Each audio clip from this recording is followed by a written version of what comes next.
You did 3 films back to back. I did 3 films back to back. I did Gatsby, Django Unchained, and then went straight into this, yeah.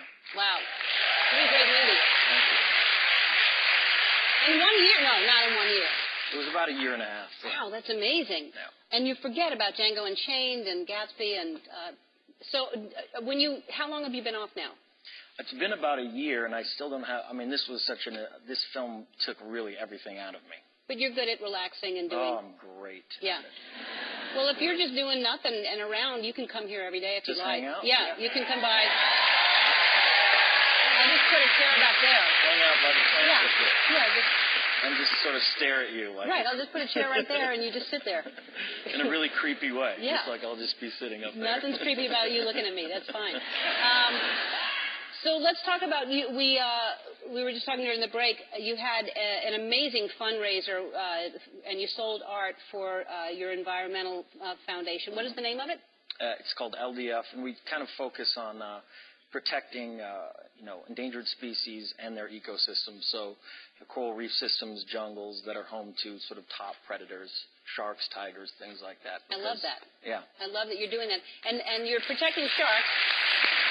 It's I think when people are afraid of anything, whatever it is, a person or an animal, when you don't understand it and you're afraid of it, we feel like we must destroy it, you know? And sharks are amazing creatures. Absolutely. They're the top of the food chain.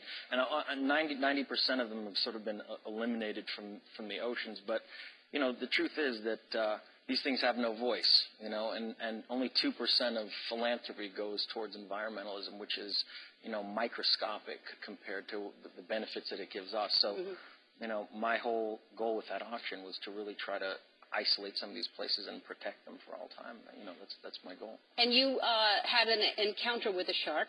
Yeah, a few. But didn't one get in? Weren't you in a cage or something and it got in there?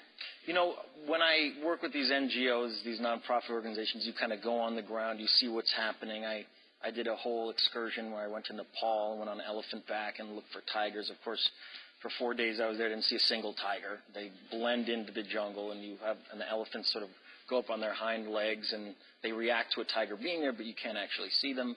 And then I went to... Wait, what happens when you're on an elephant and it goes on its hind legs? You hold on. Okay. You hold on for your life. Thank you. Yes.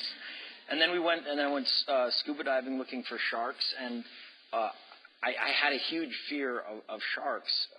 And when I did Blood Diamond in 2006, I actually got stuck in a cage with a great white, which was awesome. How big was the great white? It was a gigantic great white. And what do you mean it was in with the you? With me, yeah. How did you survive that? I don't know. Then you're making it up. No, I'm not. I'm not. They actually said in 30 years this has never happened, but the tuna kind of got stuck on the top of the cage, and the great white leapt out and tried to bite it, and it went into the cage with me, and half of its body was in and out, and I flattened down at the bottom. And it was this far away, and it chomped a few times, but I survived it, and the work that they're doing is great. They're protecting sharks as well. So I don't want to... You don't need to go do that anymore? I don't want to do that anymore, but, I don't want to discount their work because they're doing great stuff. But it was absolutely terrifying.